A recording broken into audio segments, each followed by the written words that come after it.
What a nice man. You're not imagining it. Captain Birdseye. Match made in heaven. Yeah. I know you've got a lot to say. You know what? That's rubbish. Let's chuck that away and start again. The Gerry Anderson Podcast with Jamie Anderson, Richard James, and Chris Dale.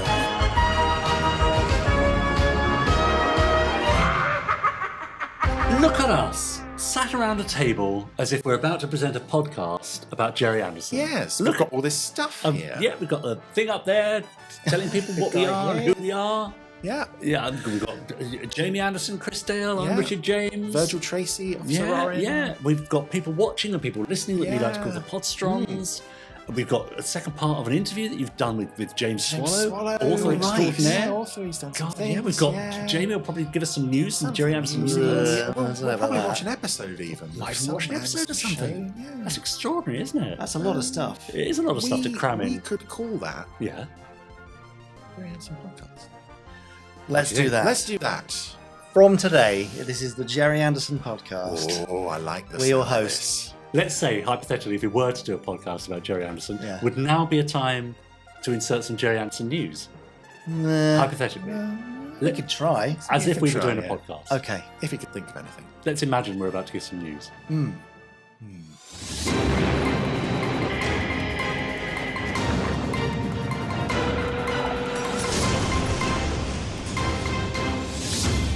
There's nothing hypothetical about this. We are actually doing a podcast, and this is the Gerry Anderson news. Yes. You're not imagining it. This is real. I thought it was a weird fever dream like the first half of Matter of Life and Death. Yeah, that's right, yeah. me. What news do you have for us, Jeremy? Well, Yes. As the newsman. as the newsman, at the end of this week, the VIP Eagle from Space 1999 is going on sale, Nice. limited to 1,500 units worldwide, and we will not reissue it, so that is it. So Why not 1999 units? Good point. there's always Yeah. someone making life. It's always Chris. It needs to be, the way we work, it either needs to be 1,500 or 2,500. Oh, wow. And I don't think it's worth junking 501 just to hit 1,999 units.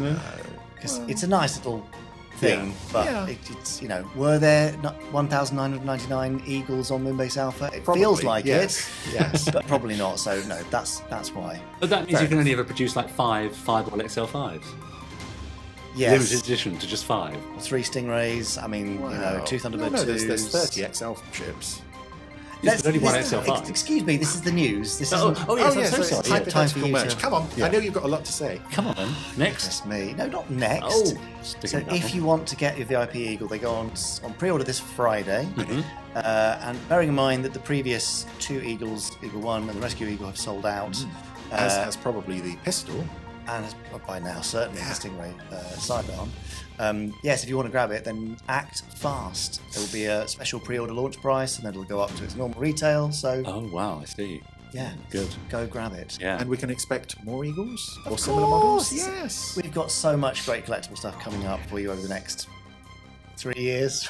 Wow. 3. Seriously. Then what happens? Yeah, that's Well, it. That's a lot. But there's no point planning more than No, that no. far in advance. But no, exciting things are coming down the track. Oh, I'm looking forward to the Zill puppet. Yeah. Anyway, so No? Well, the mould for that must exist somewhere. Yeah. no, stop it. Thank you very much. Actually, it doesn't. We've checked with Limited to one Vivid, side. and they don't have shame. any of the old tooling for the Space Precinct Rangers. Oh, that's a shame. So Yeah. let's move away from collectibles and Okay. old toys Yes. to the upcoming concert. Oh, I'm looking forward to that. In the second half, we've got a very special Memories and Reflections section with some really beautiful music from across the Anderverse, right up to some of the music from Gerry Anderson and Life Uncharted. Oh, nice. And across that section, we will be remembering the many, many people who contributed to the world of Anderson across the years, which I think will be a really lovely and fairly emotional listen and watch, I suspect. It's a lot of So, people. Podsterons, in this news section, I have a question for you, and we would love you to comment below the video version of the podcast. Who would you like to see remembered? Now, obviously, we have all the heavy hitters, the greats, the directors of AP Films and Century 21, by which I mean the managing directors, the company directors, the actual directors, the producers, the art department, all that sort of stuff. Who do you think doesn't get enough praise? Is it Iris Hitchens, perhaps? Plug Shut. Plug Shut. It's an amazing name. Yeah. John Jelly, another amazing name. There you go. See, there's all these names and more. Who do you think doesn't get the recognition they deserve? We'd love to try and include as many as possible, particularly where we've got photographs. Harder where we don't. Yeah. But we want to make it as memorable an occasion as possible. Oh, so do comment below with who you would like to see remembered there. Great. Now, also at the concert will be Deadly Uprising, launching with the first story, Deadly Concerto. Oh. How long is this Deadly Concerto? So here's the caveat on Deadly Concerto. On the dry runs we've done so far, it lasts about 15 minutes. Okay. Yeah. I'm pretty sure that our actors are going to mess around with it, and I suspect, audience, in advance that you will be laughing. Yes, okay. So I think it'll probably last a little longer, may run up to 20 plus. Yeah. But we have a very special guest star on the night. Right. Yes. Can't tell you any more at this stage. No, okay. But playing an unusual fishy fiend, shall we say. Is it Captain Birdseye? Yes, he's coming in for that. And before we launch that, you will be able to watch, I hope, the first of our Marine Minutes. Oh, yes. This is what I alluded to a few weeks ago. Yes. Our new little video interstitial micro stories, which are another way to enjoy the Deadly Uprising saga, where you can see the events leading up to Deadly Concerto. And then on from there, events that happen at the same time as some of our stories, before, after, little sub-stories in parallel. It's really going to build out an enormous world for the Deadly Uprising saga. Great. So this is using clips from the show and newly recorded audio using the Stingray Audio's voice cast. I see. Chris has precisely described what has, it is, where yes. I failed to do so. So Next thank time you, I'll Chris. ask him. Yes, always ask That's Chris best. about Marine Minutes. There you go. So that's quite a lot of Gerry Anderson news, isn't it? I should Yeah. okay. And I've missed some stuff as well, but we don't need it all. Yeah. There's always more next week. Next week, fine. That's the end then of this week's Gerry Anderson News.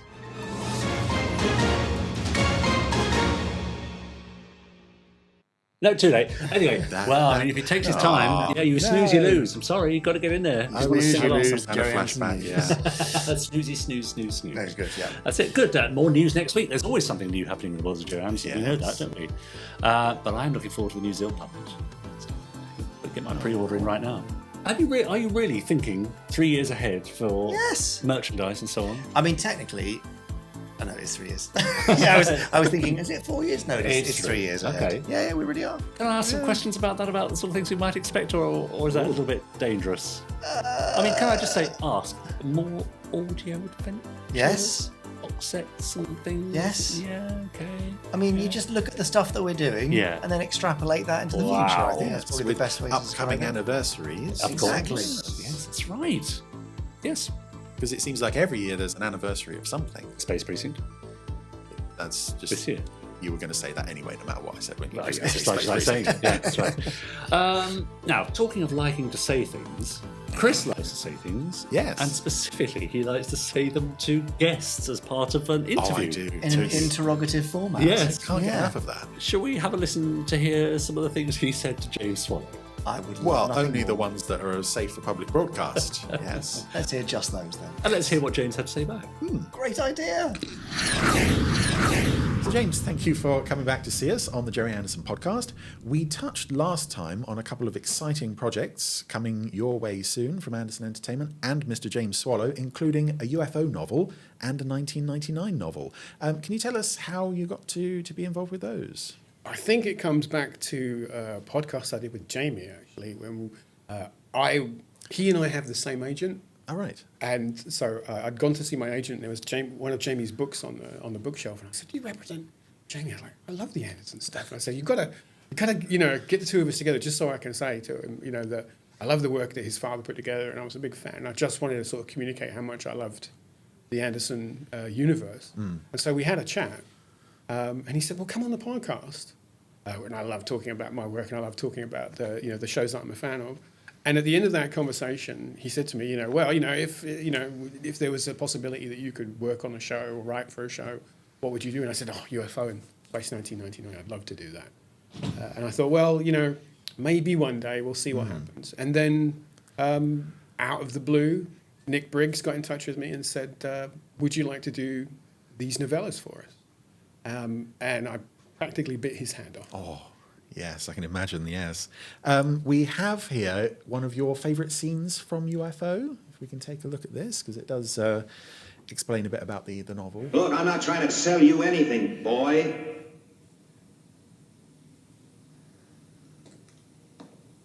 Look, sir, I've been through a lot these last few weeks.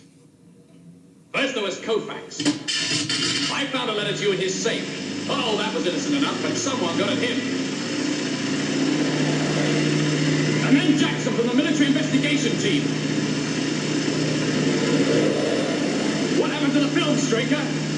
The film that showed the proof. So Straker and Foster meeting for the first time in the UFO episode Exposed. It's interesting that you've picked a scene there that doesn't have much in the way of action or aliens and so on. It is just character drama. That's what I love about that. That scene, that's pure uncut Ed Straker right there. You know, what I love about his character is he's so driven. Yes. And he's just got so much kind of energy behind him. And you know, but you get the sense that in some sense underneath all of that, he's a little bit hollow. And you think maybe that if one day his drive stopped, that maybe like he would fall apart. That's all he's got. I love characters like that. I love the intensity that he has. And in that scene, you know, it's just absolutely crackling. These two actors being just flinty with each other, you know, and getting into that whole sort of argument there. And it's a great scene for Foster as well, because it sets out the table for what kind of character he's going to be, because he has a lot of similarities to Straker, but he also has a sort of cockiness and boldness to him that Straker doesn't. And those two guys really complement each other very well. And it's such a great scene. It starts off from this position of sort of adversarial thing, and you're watching it and you're thinking, is this going to end really badly for these guys? And by the end of it, it's kind of like, no, you know, you're going to come and work for me, and we're going to team up, and we're going to be best buddies from this point onwards. And I just thought it just works really, really well. Great performances. A great scene, and it's just so intense. I think it really just perfectly encapsulates what's great about those two characters. Yeah. So having been in the very lucky position to have read your novel and thoroughly enjoyed it, Thank you. I've got to say it was it's very Straker heavy. Was that sort of like, okay, I've been given the chance to write UFO, I've got to go straight for Straker and explore that character? No, that was the brief I was given. Oh, right. Was that from the very beginning, it was like, we want a Straker-centric novel. We want it to be about that character. And we talked a little bit about it in the sort of general senses that we wanted it to feel like it's a psychological story. So The Prisoner was very much a touchstone that we talked about. And of course, there's a lot of kind of crazy mind-warping episodes that turn up in UFO as well. So all of those were touchstones. And for me as well, I drew on my love of the works of Philip K. Dick, who is a great science fiction writer who often deals with stories about what is the nature of reality, what is the nature of memory and identity. So all of those things I wanted to pull in. And building a story around the character of Straker, because he's one of my favourite Anderson characters of all time, for me that was great. Because I like just getting into the weeds of who he is, and you know how his whole life is sort of built around Shadow and what they're doing. And when you get into a situation where he's questioning that, which is one of the main threads of the novel, that was a really, really fun place to take the character and to just mine into that part of story. Yeah, it is great fun to put that character through the ringer, as they did in the later episodes of the show. We have the episodes made at Borehamwood, which are very much, here comes the alien, shoot them down, oh no, we've lost the alien. Then we have the later Pinewood episodes, which, as you said, are quite prisoner-inspired, more psychological heavy. Were you inclined to sort of try and take the best bits of each, or was there a sort of automatic, right, I'm going to what I consider the best, more interesting episodes? I think there's a little of both.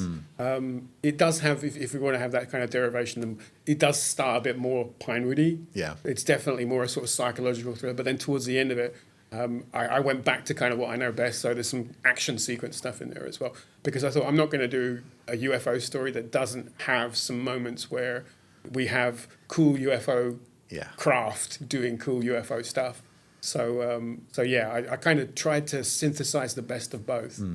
But I think the main thing that was going on in my head at the time was I wanted it to feel like it's a lost episode of the show. So I wanted to tonally make it feel like this is a story that was written in the 1970s that has that texture to it. And hopefully it would feel like you could stop watching the show and then pick up the novel and it would feel like they're all part of a whole. Oh, it absolutely does. It's very authentic, yes. Thank you. We have some questions here from our listeners, the Podsterons. We keep them all in this lovely Space 1999 lunchbox that you may have seen. Mint here. condition, lovely. Indeed, yes. Not so mint inside, but see what you can dig out of there. Okay. If there's anything interesting. I'll take one Yes, at completely at random. Okay. So this first one is from John Reeder. John says, "Hello, James. Such a broad range that you write for. Thank you very much. I'm not a writer. My imagination isn't strong enough. Well, you know, I would say it probably is. You just need to work at it. How do you keep thinking up new ideas? What comes first, the basic idea, or do you piece the whole plot together in one go? Thank you." Well, how do I keep coming up with ideas? It's part of that's the sort of like the writer's curse, as much as it's our gift, is that we can't be not coming up with new ideas. I go through life with my eyes open, my ears open, listening to things, just reading something in the newspaper or an overheard snatch of conversation, some little thing like that, even like a line of dialogue from a movie or a lyric from a song, something might just kind of snap an idea together in my head and will just start the wheels turning. I think to be able to get that creative imagination working, it's like a muscle. I think if you learn to sort of exercise it, eventually you get to the point where it just kind of happens automatically. I think everybody's capable of it. You just need to sort of train yourself into that mindset to be listening to the world and looking for stories, because there are great stories everywhere. Fantastic. Feel free to take another question from the tin, yes. Let's follow this up from Paul Hyder. Hi, James. Do you ever get writer's block? And if so, how do you deal with it? Well, Paul, I always say there's no such thing as writer's block. I think it's a fallacy, and some people don't agree with me on that. But my thinking on it is this: is if you wanted to be a plumber or a baker, plumbers don't get plumber's block. Bakers don't get baker's block. You know, a baker doesn't wake up in the morning and say, "Well, I just don't feel like making any bread today." You know, it's like, you know, you just do it. There's a famous quote from a writer, I've forgotten his name now, one of the guys who worked on the Avengers, and he said, "There's no secret to it, backside in chair, hands on keyboard." And I feel that's true of writing as well. There's no such thing as writer's block. There are just days when it doesn't come very well. Yeah. So I might have a day where I write something and I go, "Oh, I'm not really very happy with that," but I've still written something. And the next day I might go back and go, "You know what, that's rubbish, let's chuck that away and start again." But to me, that's not writer's block. I don't feel like there is a physical object stopping me from writing. It's just I have good days and bad days. Yeah. And I think that's true across the board. Fantastic, thank you. Let's do another one. Yep. This is from Emma Nichols. Emma says, "If you could write a script for any Gerry Anderson show, which ones would it be and why?" Ooh. Well, I've kind of been able to do my Yes. two faves now, you know, which is UFO and Space 1999. But I mean, let's throw the net wide. If I could do a movie, I mean, ambitious. It would be Thunderbirds. Yeah. Because Thunderbirds has such scope. You know, we've already had a live action Thunderbird movie, but yeah, I'd love to have a crack at that. Just to do something big and bold and brassy, you know, but that was still true to the original Thunderbirds. That would be amazing to try and do something like that.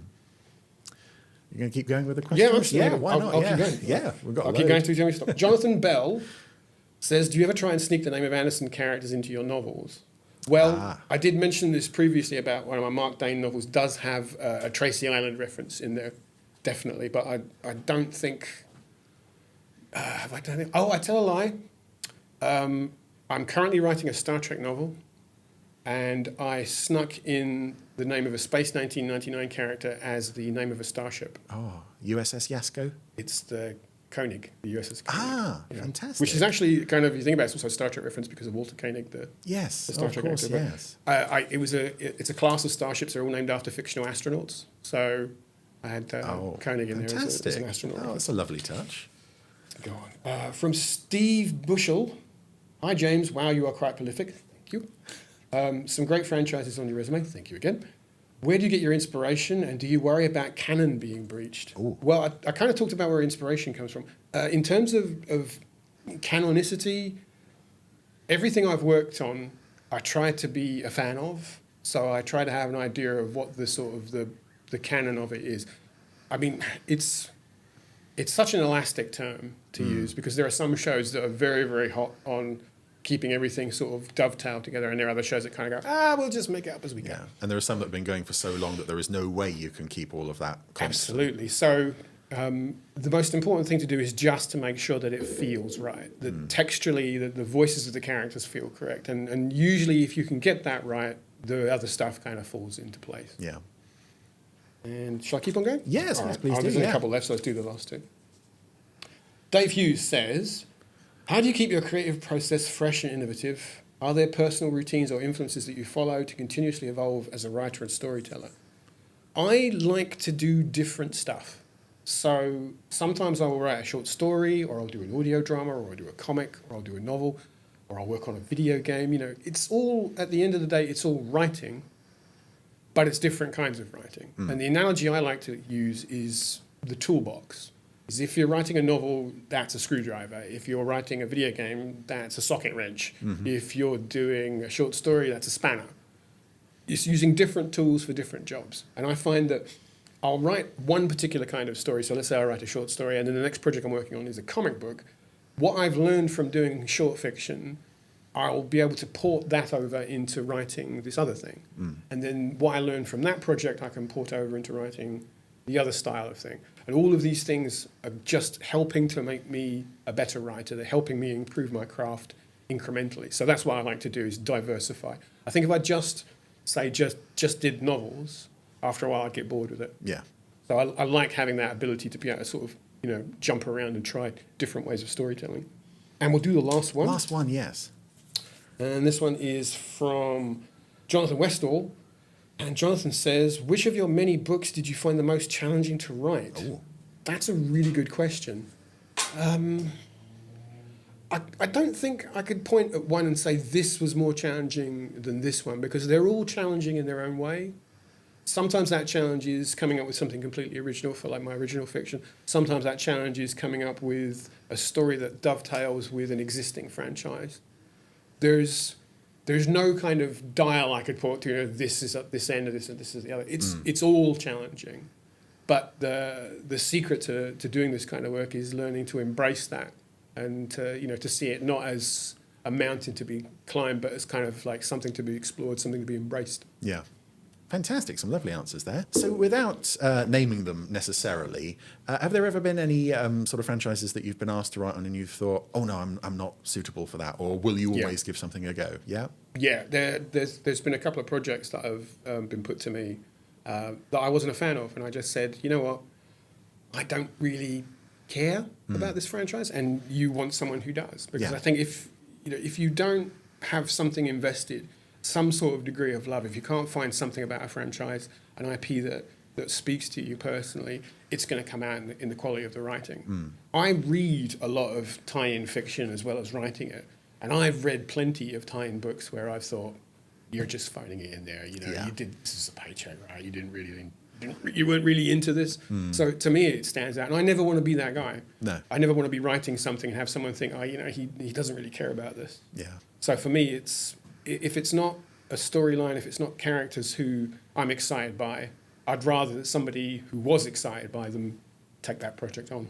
Well, speaking of exciting characters, we're going to talk a little bit now about your favourite Anderson character. He is a favourite for a lot of people, and he comes from Space 1999. Let's have a look.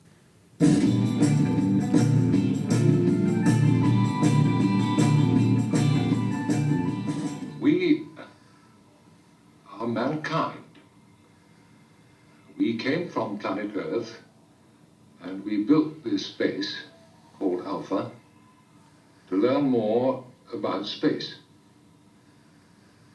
But human error blasted this moon out of the Earth's orbit. And so we have traveled the universe searching for a place to live. Now, we can no longer live here, and we go to face an uncertain future on the planet that has nearly destroyed us. You, whoever you are, who find this empty vessel of Alpha. Come and seek us out, if we still exist. I love that moment. To me, that's emblematic of that character. Very human. Yeah, absolutely. You know, the thing about him, I think that I warm to is that he's so engaged with the world around him. He's just absolutely in love with science and with the crazy, wild ideas of the mad cosmos that Alpha finds itself flying through. And he attacks every problem with sort of just incredible gusto. But there's no cynicism to him, and I just love that sort of. He's so pure, you know. His kind of his view of the universe is just so pure-hearted and so open and so willing to learn, and I just love that about that character. I think it's just he's wonderful, you know. And he's that sort of science grandpa that we all wish we had, you know. It's that need for understanding as well that he displays so often, and even with Barry Morse, when he hasn't got something to do in a scene. Very often he is still the most watchable element of that scene because he's always finding something new to do. So with your Space 1999 novel, what can you tell us about that? Does it have much of a role for Victor Bergman? Oh, yeah, absolutely. You know, I've always felt like Bergman's the heart and soul of Space 1999. So definitely I wanted to make sure that he has an important part to play in the story.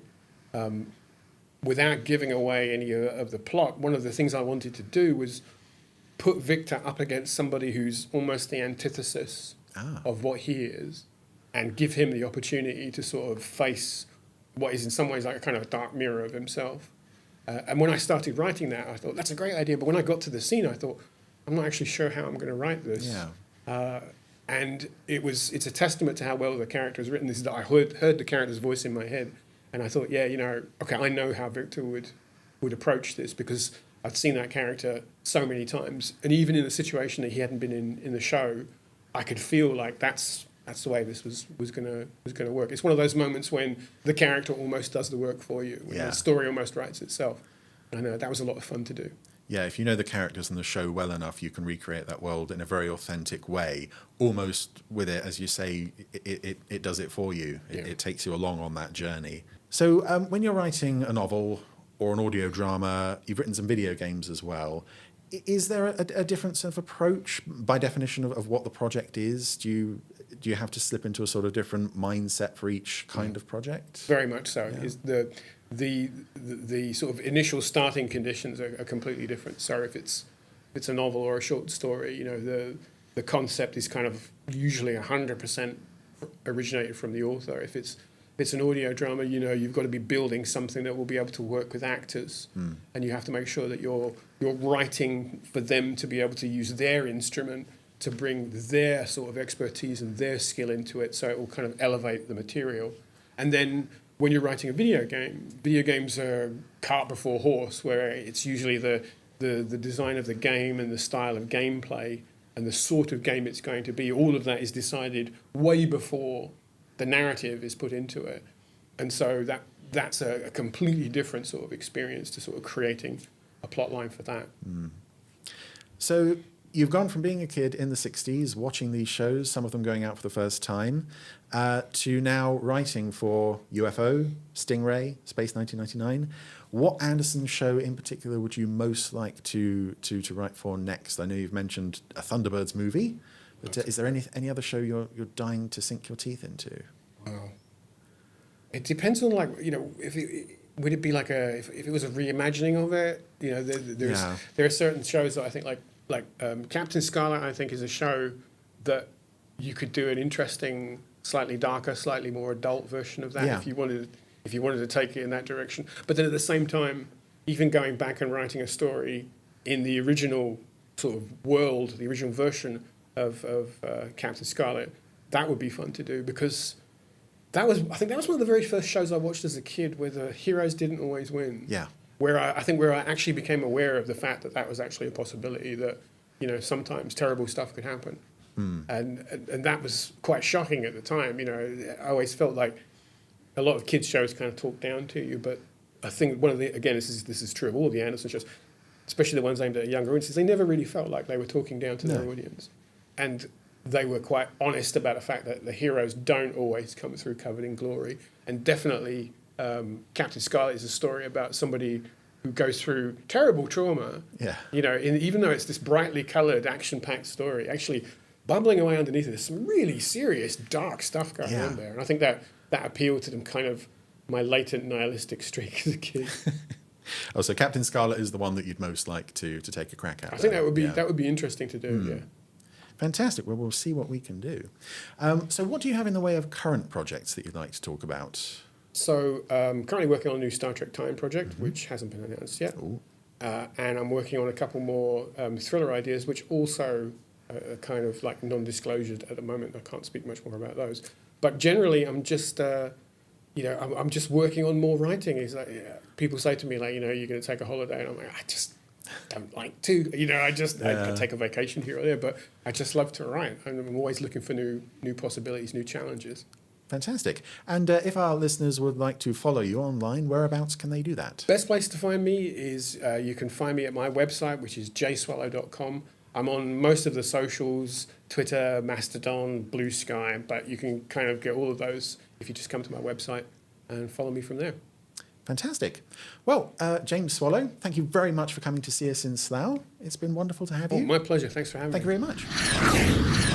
The amazing and prolific Chris Dale. James Swallow. To be fair, Chris isn't far behind. I know. Yes, but he got his start a bit early. Yeah, he did. Been a That's bit true. more prolific. Yeah. There's still time to catch up, Chris. I don't think so. Have you seen his credits list? That's fair. Very long. He does write a lot, but very fast. So, but what a nice man. Yes, thank you very much, James, for joining us. We've not run out of guests. No, You've plenty still more got guests. some guests. Absolutely right. Some much requested ones. Yes, you're right. That's right. So anyway, stay tuned and see what happens next week. I don't know. Anything could happen in the next week. There you go. Talking of anything that can happen. Yes. It is true that anything can happen, but also some things are more predictable than that. And one of the things that is more predictable is the fact that Podsterons get in touch, either by commenting on our YouTube channel underneath our podcast, or by emailing us at podcast@gerryanderson.com. Would you like to hear what they would say if they were, hypothetically, to send us an email? Oh, I can't wait. Yes, please, let's hear it. Yes. This is the voice of the Podsterons. I mean, we love our Podsterons, don't we? Really, we do. A really quick way to get in touch with us is to comment underneath our YouTube episodes that go out every week, Sunday night, premiere, 7 o'clock. I know lots of people watch live on a Sunday evening and comment as they go. But if there's anything you want to say that you want to get to us, in fairly short order, slap it in a comment underneath the video. Or on Twitter when it's posted on there as well. Oh, yeah. Share the link Nice. via Twitter. Excellent. I mean, any medium is allowable, but Sure. Rich is a big Smoke fan signals, of carrier YouTube. pigeon. Tougher. Semaphore. They're Yeah, all always that much stuff. harder. Or an Yes. actual proper written letter. We love a written letter coming in at yes. Moxie. Yes, care of the indeed. Moxie at Slough. That's right. However, we do have a few emails. Would you like to read out the first one here? Okay. Yeah, there you go. Yes. Let's see you then. Hi, guys. Oh, hi. Hope you're all feeling well. Yeah, Not bad. Just a bit hungry. But, Okay. All right. Good. I would give The Cat with 10 Lives a 5 out of 5. Okay, which we watched previously on the Which, Randomiser. some episodes ago. Forces TV fans were not wrong about this episode being the best of the series when it was voted for a couple of years ago. Yes. Yeah, I'm not sure about that. Okay. Yeah. While watching Pod 308, Yes. I think it was Jamie who mentioned a cruise. Oh, this Panda yes, cruise the is cruise back is to really bite us. Gaining a bit of Yes. traction, isn't it? Go on. That's a brilliant idea, but not around the Med. Oh, what? Fair enough. How about around Britain? I'm up for that. Oh, Right, parking in the North that's Sea. 2 tickets sold. That's great, isn't it? And who's this? This is Paul Paul Hyde. Hyde, yeah. I've also noticed on your desk a UFO interceptor. Ah, yes. Who produced that? It's a 1612. It's a bit worse for one wear, unfortunately. From some years ago. It's yes. lost its missile. No longer available. I'm getting used to the idea of watching the podcast instead of listening. Oh, good. Well, then hello Yeah. there, Paul. Yeah. One more question for you. All right. Is the theme from Thunderbirds 6 going to be played at Standby for Action 2? No. we can't play everything. And I Yeah. knew we were going to get requested Yeah. for the stuff that we can't fit in. Yeah. There was so much stuff in the program, we've had to cut it right down from what I really wanted. And you have already made some accommodations in the program for requests from Podsterons I really previously, have. haven't Yeah. you? We've done the best we can, and Yeah. poor Dan Wibley, I mean, I've driven him completely mad changing these things. Anyway, Paul says, I'm so looking forward to the concert in July, meeting up with my fellow members of the Podders Arms, one of the nicest groups you can join. I think we have taken over one of the hotels near the venue. Oh, right. Hope it's not ours. Sounds ominous. No, let's find out. Keep up the good work, and I'll be seeing you in Brum. Chris, over to you. Hi, YouTube-sterons. YouTube I had to take a run at that. That was a long That's word. neat, isn't it? Being in the same age bracket as Richard James, Young, he means. 21 plus 32 years experience, I too never grew up with Thunderbirds on TV. Terrorhawks would have seemed a little young for me at the time. Exactly. Yeah. I first saw Thunderbirds courtesy of Channel 5 Video and the Great British Weather. Match made in heaven. During those rainy days, we used to watch Thunderbirds on the school video player at lunchtime. Oh, yeah. It's What quite sort of video school there. was school? this? Yes. Yeah.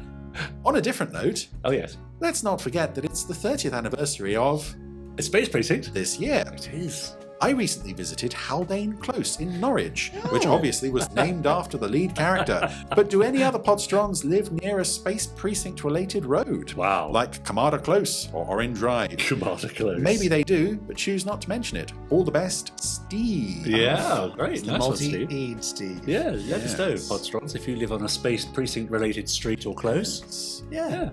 Close, perhaps. Brains Avenue. Space Precinct. Oh, sorry, I was thinking of something else outside of Yeah, well, what's the point the of that? Space Precinct. And last time I went to Dublin, I went to Brogan's Bar. Brogan's Bar. Very nice. He loves that bar.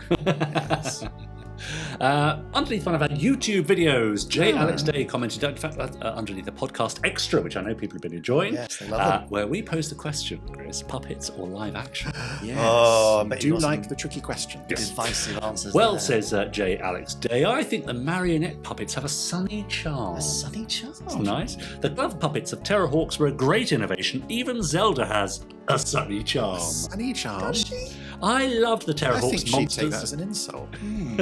I loved Stram, Moid, Lord Tempo, and the Spirilla. Awesome puppets. I love the Zeroids and Robert the Robot. Okay. That's a big stretch, isn't Yes. it? Puppets or live action?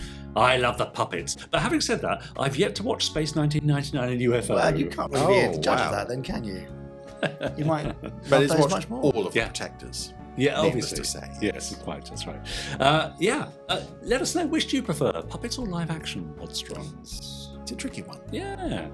You don't have to prefer either, by the way. It's fine to like both and not have a versus opinion. It would be unusual, though, wouldn't it, to like both in equal measure? Why? People don't tend to like two different things in equal measure, do they? There's normally something that edges one or the other above Gosh, the this other. is getting very philosophical now. Well, we'll take this outside. Wow. While we take this outside, Podsterons, do get in touch, podcast@gerryanderson.com, or comment beneath our videos, and we'll see your comments there. And also, don't forget to like and subscribe and share and all that while you're there. Be nice to get some more please. viewers and listeners, wouldn't it? Yes, Some press newbies. that thumbs up button under the YouTube video. Ideally, not the thumbs down one. No, ideally not. No, don't even comment that. Yeah, good. All for now. We'll see you next week for more Podsteron activity. Yes, That's what I'm calling it. Podsteron activity. I have With to the say, Podsteron detector. yeah, the Undercruise is really proving quite popular, isn't it? It is, yeah. Two people saying they'd like to go is not popular. Let's just say, I think it's a bit late for this year, but I'm It thinking really is. 2025. I kind of like the idea of keeping it around the waters of Britain, because you've got like the Star Trek one and they're off around the Bahamas and Cuba and all that, and it's nice and glossy, and Yeah. then we just do Yeah, like the the North tour Sea. of, yeah. Yeah, great. Yes. Pop round the Isle of Wight and back. Yeah, why not? But we could sort of, we could visit the oil rig and make it kind of Thunderbirds-ish, and we could Blow stuff up yeah, and then move on. Yeah. That'd be fun, wouldn't it? No, I really don't think this is gaining traction at all. All right, well, we'll see. Now, talk about things that are gaining traction, though. Yes. Your segues get better and better. And don't that is, they? of course, the randomizer. It rolls on, doesn't it? It really Yes. does, yeah. So Chris, as you may remember, has been talking to James Swallow, who earlier pressed the big red button on the randomizer to see what episode we're going to watch this week. Would you like to see what he chose? Love to, yeah. Over to you, James. All right, guys, I will now activate the randomizer in 3, 2, 1. Oh Right, come on, James, do us proud. Yeah.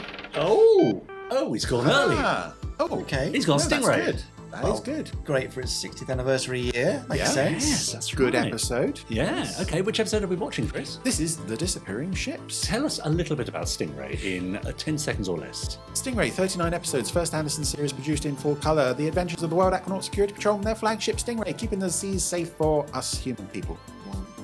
It's 9 seconds. Perfect. Oh, that's what a great. start. You had a second to play with there, Chris. What would you have said in that second if you knew that you had one spare? Marina. Great. There we go. Better than Oink. Oh, yeah. Jamie? Oh, Specs on. specs on. Stand by for action. Yes, There we go. Wow. So after the, shall we say, disappointment of the last couple of weeks? Yes, we could probably say I that. think we're back on track now We are about to launch Stingray. with Stingray. Right. 60th anniversary year. Okay, so if anything's going to cheer us up, this is. Yes. Hopefully. Yeah? We may be overselling it now. It's got a lot of pressure to live up to now, this episode. Yeah. But We love a bit of Stingray. yeah. Such a compelling opening title sequence. Yeah, as much a part of the show as the show itself. That's the thing Yeah. about these opening titles. Yeah. Greenville, I am falling. Actually, do you know what annoys me currently on ITVX? Yes. Sorry, Craig and the team ITVX. Yeah. And I know that people like to skip intro. Yeah. But when I see the skip intro Yeah. button come up on an Anderson production, I think, how bloody dare you? Yes. That's true. Who do you think you are, That's right. ITVX? Yeah. Turn that option off, please. Yeah. I think we've all watched these things so many times, and yet Yeah. I'm not looking away from the screen going, oh, yeah, we'll get over No, that. absolutely And not. there are some shows that I would skip the intro on. I don't mind admitting that. But Anderson shows. Not the Anderson shows, no. Right. Okay. I wonder what's going to happen in this one, then. I mean, What's going to happen to those ships? Oh. well, nothing, because Stingray's with them, Yes. so it'll be fine. The words danger high explosive on the side, that's Yeah. perfectly fine. Yeah. We wouldn't advertise that quite so much. No. This is a lovely long tracking shot along the side of a ship, and I suppose, I'm guessing a lot of this is reused from Supercar. I was going to say from the Pirate Plunder, and there's one or two other ship episodes. God, those life rings look a bit worse for wear, don't they? Now, do you think they wrote specifically in order to use old props? In some cases, Or- I think they absolutely did, Yeah. yeah. In others, I think it must have just been a happy accident that Yeah. this stuff was lying around. 3:30 hours tomorrow. Great. I'll check the automatic bosun. We want them to arrive in the right zone. Oh, we love an automatic bosun, don't we? So we're arranging for these abandoned ships to be taken out to sea. Valuable man hours were spent on breaking up these old hulks. Yep. Now we just send them out and remote to the middle of the ocean. And blow them sky. Bit of exposition going on here. Yeah. Now, How do we feel about the conservation issue there of just dumping our ships at sea? Ooh. I mean, it does Thorny go on, issue. doesn't it? Yeah. Yes. Come on, Atlanta. We're waiting for you. Count me out tonight, Father. It's Atlanta in her Okay. Kathy Gale cosplay. She's a bit messy, isn't she? Things hanging out of her drawers. Wow, she's looking for something, you see. The men are playing cards. Henry? You must be on Burns with his pipe. thing. Yeah, I'll call you 100 and raise you another. Atlanta, what in the world are you searching for? Yeah, what are you looking for? Candy box here the other day. You haven't seen it, have you, Father? Candy. Never eat. Do you think there was a big change, Chris, between Troy, you got the on-screen appearance of adult pastimes, shall we say, between Stingray and Thunderbirds? Start focusing a bit more on character and action rather than these. Yeah, Let's watch the grown-ups doing grown-up things. I would say it's consistent really through Thunderbirds because they're still smoking in that and drinking and such. Oh yeah. I suppose gambling. As well. suppose there's a bigger step up from XL5 to this because I make that. you see Commander Zero smoking in that, but otherwise they just drink coffee. You Father, are you don't sure see you haven't seen that card candy nights box? like this. Yeah. It had a picture of a kitten on the cover. Oh, that old thing. Yeah, I put that in the waste disposal. What? Oh no. Did what? Well, how could you? You know I love that box. Yeah. Favourite candy box. Box. Don't say it. It may have a use someday.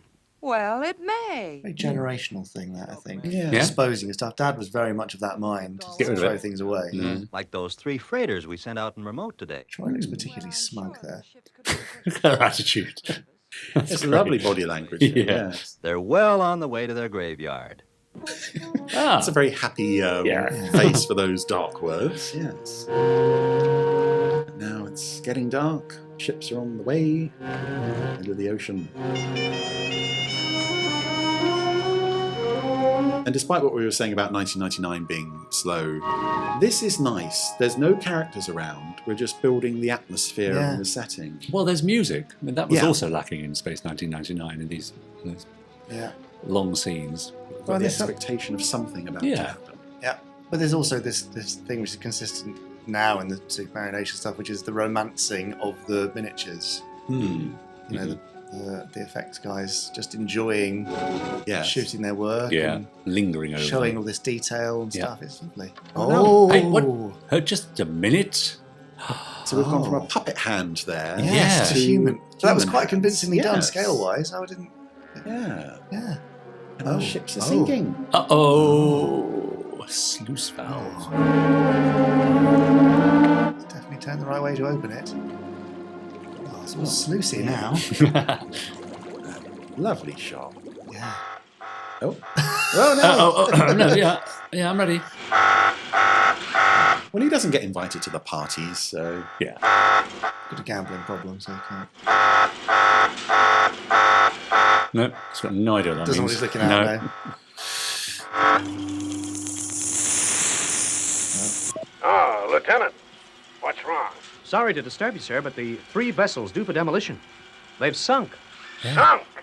Are you sure? Yes, sir. I'm sure. Well, let me check the spinning thing again. I'll be right over. Get Marina. I want Stingray to investigate. Yes. Marina was just here a minute ago, sir. I don't know where she's gone.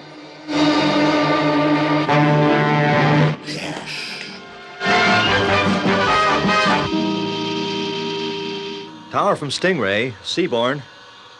What was the exact location the ships went down at? Position north-northwest, 1700, reference 27. Proceed at full speed. First vessel is going to blow up in 2.5 hours. Wow. Yes. 2.5 hours, eh? That's plenty of time. We'll be there in about 2. Marina's busy with the paper up the back there. 30 minutes to Do the crossword. Yeah. We've got to give her something to do. In some episodes, I think she's knitting or she's stitching a blanket or something. Great. It's a massive set, though, then, to have her that far back. Yeah. Second puppet bridge, I guess, at the back. If I knew that, Lieutenant, Stingray would be still in her pen and I'd be winning more cash from Captain Tempest at a card game. Honestly, these guys. Priorities, people. Yeah. What's the matter? What are you doing here? Oh, the hat. Can't stay at home while Troy's on a mission. I'd rather be on. It's a rarity, isn't it, to see the wasp hat? Yeah, usually you only see Atlanta wearing it. How those vessels went down. I guess we'll find out when Stingray reaches the area. In 2 hours. In the area, Troy. I love that edit. Well, when they get to the area, Yeah. we're in the We're area. in the area. That was Great. quick. 2 hours covered very efficiently. Yeah. Well, there's the seabed, Troy. Thanks, phones. I wonder what that was ahead of us.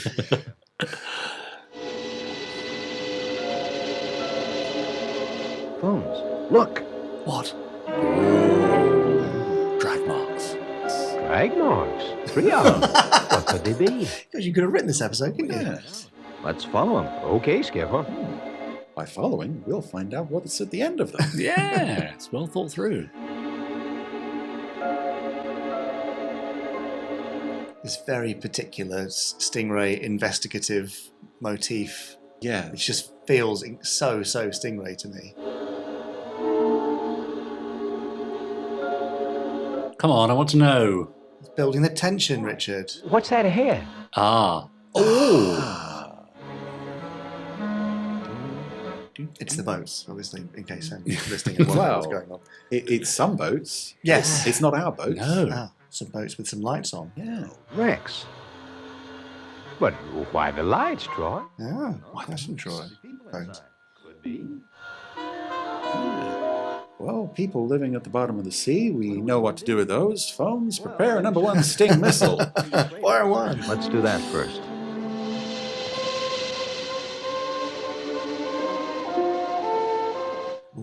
There they are. Should do the drunken sailor. Ah. Ah, there they are. What lovely shards of light there. Fish are a bit derpy. They're not moving much in the water, though. Probably a bit chilly. Yeah. Stingray. Stingray from Tower. Go ahead, Troy. Atlanta, we've found the freighters. Phones and I are going across to them. Okay, Troy, but be careful. Yeah, Captain. Just take that off, put it on the desk. In 20 minutes. You gotta be out of the area by then. Oh, just pop next to him, that's fine. Yeah, oh, right next to them.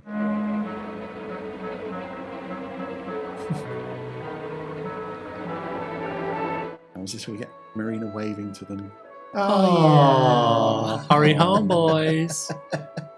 It's what I love about the show and the character is that because she can't speak, it's all got to be conveyed through the puppet, the character, what she's thinking and feeling. And I think they do it very well.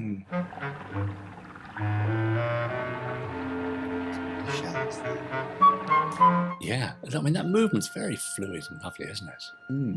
You can't believe they're swimming through water, can you? It was a 2-person job to puppeteer swimming. Right. Maybe. I don't know. You know, because you've got to release the tension on the legs, haven't you, to go from horizontal to vertical. In a way, they're probably relieved not to have to make them walk. Yes. Please, can we just swim all the time? Yeah. But it's amazingly effective, the swimming, to make you feel like we're underwater. Absolutely. Even though now we're not looking through a tank. There's nothing else to suggest that, is there? Just the movement of the characters. Wait. Look at those valves. Yeah. Oh, the sluice is on. Or open. The valves have been open. That explains it. But who could have done it? Who could have done it? But I figure that whoever or whatever is in those other ships might have had something to do with it. Oh. It was a huge relief for them as well not to have to do the lip sync on these bits. Yes. Yeah, that's right. Wow. What's this? Look out. Alien friend. That's a model, isn't it? Yeah. Is it? Yeah. Puppet. No, it's a It's model. static. Yeah. Well, obviously, it's that's moving, but it's static. That's quite creepy, isn't it? Yeah, but great with the costume flowing in there. Cool gun as well. Oh! Tension. Exciting. And he's still there. Yes. Oh. Is that through the advert break? Looks like he's having a... No. Well, there's nothing we can do. Let's get out of here. We'll take a look at those other wrecks on the way back.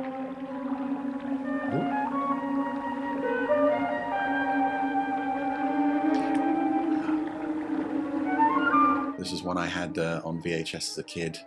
Ex-rental from the library. Oh, really? Yes. Okay. Yeah. It was in the case. This was VHS volume 6, but the case was volume 9. So wow. Someone had returned the wrong video to the library. Gee, Holmes, what's going on? Yeah. Oh. He's a good alien, actually. He's really good. Something very convincing about the sculpt and the hair. I guess we found the guy who opened those valves, Troy. Come to your deaths. Do we make a fight of it, Troy? What with? He's got the drop on us. He wants us to go. Yeah, but Troy's got a knife. Okay. Let's not. Oh, yeah. He doesn't have his Stingray sidearm, but he's got a knife. That's unfortunate. That's because all the Podsterons bought them all. Yeah. Say, they've sure worked fast. Yeah. Some kind of airlock. Guess he wants us to go inside.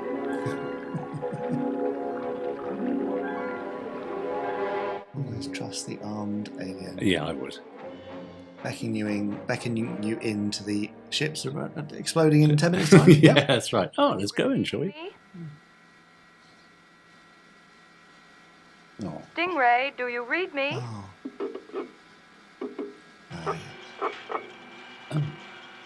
Well, how else can Marina communicate over the radio? But this is the episode, I think, that establishes the Tapping Sting. Marina code for when Troy and phones aren't around. She taps on the microphone. Right. That must be it. It's Marina. She must be alone. Well, that's just great. She can't tell us anything. Oh, that's just brilliant. All right, Atlanta. Time, Atlanta. Maybe we can make Marina understand. Her understanding isn't the problem. Yeah. It's you Understanding getting information back from her. Yeah. Now, I want you to listen very carefully, Marina. I'm going to ask you some questions. If the answer's yes, tap once. If it's no... Did Troy have a winning hand in the card game or not? It works. That's great, Marina. Now tell me, have Troy and Phones gone across to the freighters? Okay. Yeah. Is Stingray close to the freighters? Oh, yeah. Can you see Troy or Phones from there? No, brilliant. And they're aboard one of the ships. Wasted time nodding there, Maria. Yeah. In fact, that whole scene really didn't tell us anything we didn't already know. No, I know they need to know. Now, sure, that's right. These vessels. You Terranians had no further use for them. And we, the hermit nomads of the undersea races, need new homes. Oh, sweet. That seems reasonable. Yes. So nice. But now they are rotting away, and it is time for us to find new vessels. Fine, but I don't think you should keep pointing the gun at us. These vessels are due to explode, and the first one goes up in a few minutes. If that were true, you would not risk your lives and return to the ships. We had to find out why they sank. Now, believe me, the first ship goes up in 5 minutes from now. And for all I know, it could be this one. Yeah. Whoa, what's that? A Detto timer. Yes. Nice. Every home should have one. I'm not quite sure what units of time it was clicking through. Fast there. ones. Yeah. Rels. Troy and Phones yet? Are they coming back to Stingray?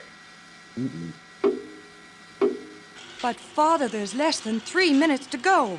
I think she should tap it 3 times just to keep them on their toes. Yeah. Indicated that Stingray was close to the freighters. Marina, put Stingray on automatic, and it'll pull you clear of those ships. You'll be hit by the blast. No, not going to leave the boys. Switch to automatic. There's only a few seconds left. It was 3 minutes a second ago. Oh, gosh. Yeah. Yeah, what is that unit of time? I really don't know. I tell you, we're not bluffing. There's not much time. Let me sing it to you on the piano. Sure hope it isn't ours. Yeah, it's kind of like playing Russian roulette. A good act. You know, I could almost... And I do like that David Graham underwater alien voice. Oh, that's it. Boom. Oh.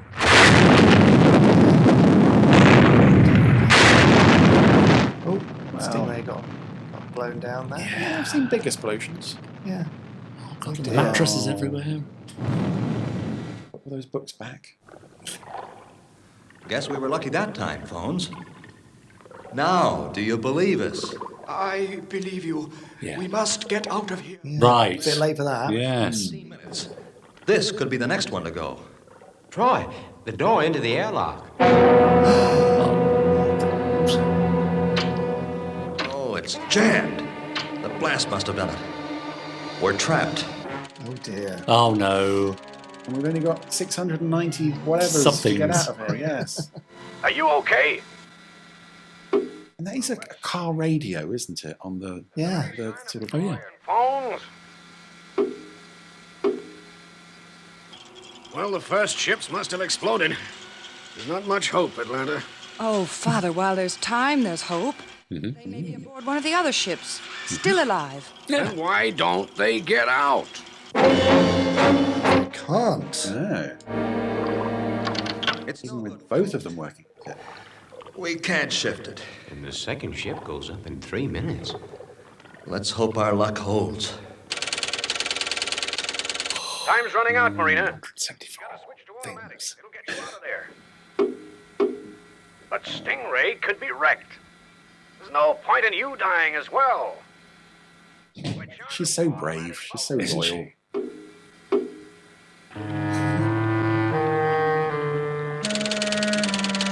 Uh-oh. Nearly there. This is crazy. Just sitting here waiting to die. Okay, I'm guessing that their ship isn't next to blow up. Wow. I think you might be on the right track. Oh, dear. Oh no. Kaboom.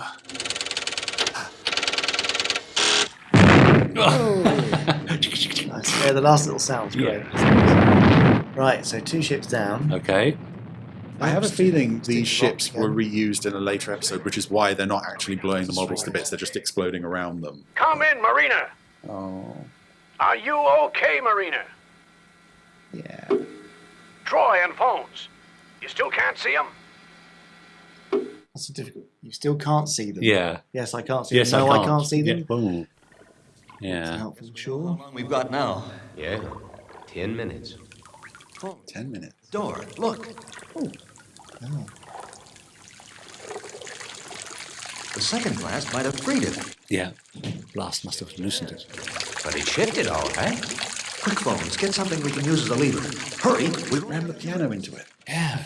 Or the old alien. Use him as a battering ram. It's his fault.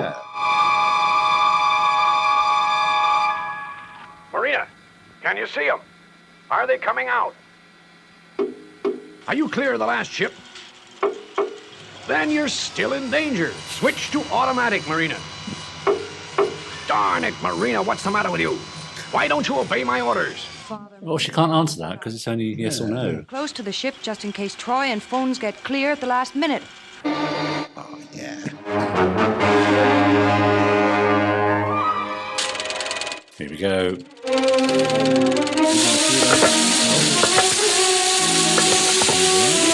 And the alien is... Oh, no. Woe is me.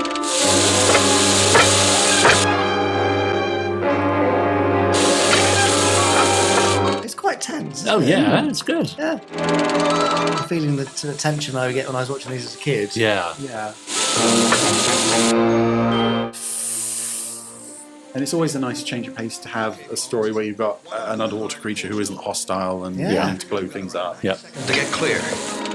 It's a nice added sort of level of complexity for a Yeah. 60s kids show. It's not just baddies and goodies, end of story. Sometimes, you know, the perceived baddie has done something bad for a good reason. Father, they're still alive. They've got 20 seconds to get Stingray clear. No, that's not 20 seconds, which is 40 of those seconds, those counters. 40 half seconds. Brilliant, yes. Okay, Got now faster seconds here. Oh, no. I already mentioned the they're shockwave that would hit Marina if she got away anyway. Oh, yeah. Is that going to be some added tension? Oh, there's a bit Something on of a grit string on the there. screen. Yeah. No, we're okay. No shockwave. Oh, well, nice. That's all right. Yeah. Perhaps a bit too easily resolved. I would have liked to have seen a bit of a struggle on the way out, I think. 6 old ships today, huh? That's Now, what are Marina and Atlanta drinking? Because the girls can't have a brandy like the boys. White wine for the lady? Midori is green, isn't it? Atlanta's the green one, yeah. I thought Marina had green as well. Absinthe? Absinthe, yes. water race have our old vessels. I've lost my argument with Atlanta. That's a nice idea. It's just gonna be packed with old. You're going to be dumping the old ships for the nomads. Well, where's he going? Also, the only point in the story where you find out the alien's name. Ah. Parasitica. Oh, right. What parents would look at their child and go, yes, parasite. $1,080 he owes me. On his pay, it'd probably take him about 500 years to settle anyway. Oh, now maybe we can get on with the game. I forgot to tell you, Atlanta. Ah. I managed to rescue your old candy box. I found it in the Marineville Waste Disposal Center. I've been sorting through piles of rubbish off screen, Atlanta. I'm sure Atlanta will find a good use for it. Now, Father, remember those old ships? We found a use for them. And Of course, there's the he's theme. poked air holes in the side What do you mean? to. Oh, yeah. Open it. Is it an actual little kitten? Oh, yes. look at her happy face. Thank you. She's wonderful. Oh. For a wonderful girl. Well, Oh. stage 1. It won't be long now before this place is turned into the Marineville Zoo. I mean, he's just moaning about everything, isn't Yeah, he? he's a cantankerous old Nothing's kid, ever isn't good he? enough. I guess my luck's run out. Well, phones, you know what they say. Unlucky at cards, lucky in love. I'll raise you $1 million. $1 million? What's the matter with you, man? Are you chicken? Yeah. Do we ever see the kitten again? That's exactly what I was thinking. No, that's it. Never seen again. Never mentioned. No. Wow. Too unpredictable to film. The next day, Troy is sifting through the garbage dump again. Oh God, the commander did something. Yeah, nice linking theme there, though, of putting old things to good use. Absolutely. The ships and the box and so on. Yeah, it's quite nice. So I've always really liked that one. Yeah. Yeah, that was good. I enjoyed that very much. Like you say, Jamie, nice to see an alien who wasn't intent on destroying Stingray. Yeah. And actually had their own sort of motivations for wanting the old ships. Yeah. But Do we see that in XL5 at all, where you think the baddies are actually good? So they were exploring it early on. Nothing is leaping to mind, but there must be some. But we don't see any more of the alien race, do we? Just the one, just Parasitica.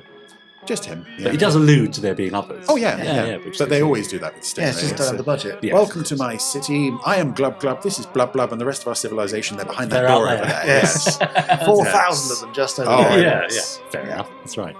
No, I've always enjoyed that one. Yeah. And I've enjoyed seeing it again today. Yeah, that was sweet. Time, I'm afraid, to give it a mark out of 5. Oh, I think I'm going to go 3.8. Well, He's really going with these decimals, isn't he? Why not? Be accurate, What would make it a 4? All right, then call it a 4. I mean, Kick him at the end, push it over. I'm going to say 4. Yeah, I'm also going to say 4. 4. Aren't We're we in aligned? agreement. It's nice unanimous. Yes, good. There we go. Hey. Extremely enjoyable. That was sweet, wasn't it? Yes. Another bit of Stingray. Yeah. So, Podsterons, what do you think? Do you agree with us? Quite high scores there. 16 out of 12 out of 16 out of 15. That was an incredible That's why I score. stopped. That can't be right. 12 out of 15. Comment below this video. Let us know what you think of that episode of Stingray and anything else, in fact, podcast related or Gerry Anderson related. Anything. Yeah. What do you think about Chris's T-shirt, for example? Oh, it's lovely. You like that? Yeah. Like your shadow logo. Yeah. Thank you very much. I nearly wore that today. Did We you? would have been the Shadow Brothers. You would, yeah. Is this new, by the way? I've not seen this before. Yes, it's new. Right. Comment below. Let us know what you think of Jamie's new T-shirt. You do. Yeah. But failing that, maybe join us next week when we won't be talking about T-shirts. We might do. Whatever, you can bet that something will be happening next week. We'll say some words and you'll hear them. So join us then. Yes. Yeah? Great. Bye. Goodbye.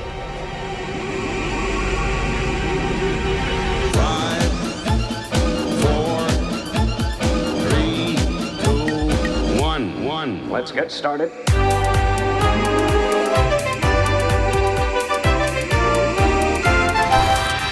Let's go.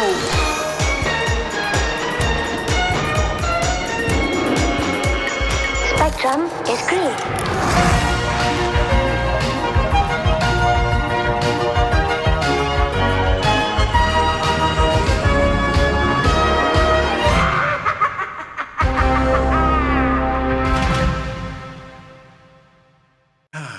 So, yes? Where's the end of the episode? Right. Did I get a box with a kitten in it?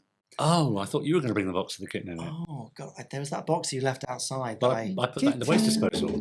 Don't tell me it had a kitten in it. Let's... Kitty? Uh... No. It's fine. After this episode, we'll never talk about it again. So... No kitty.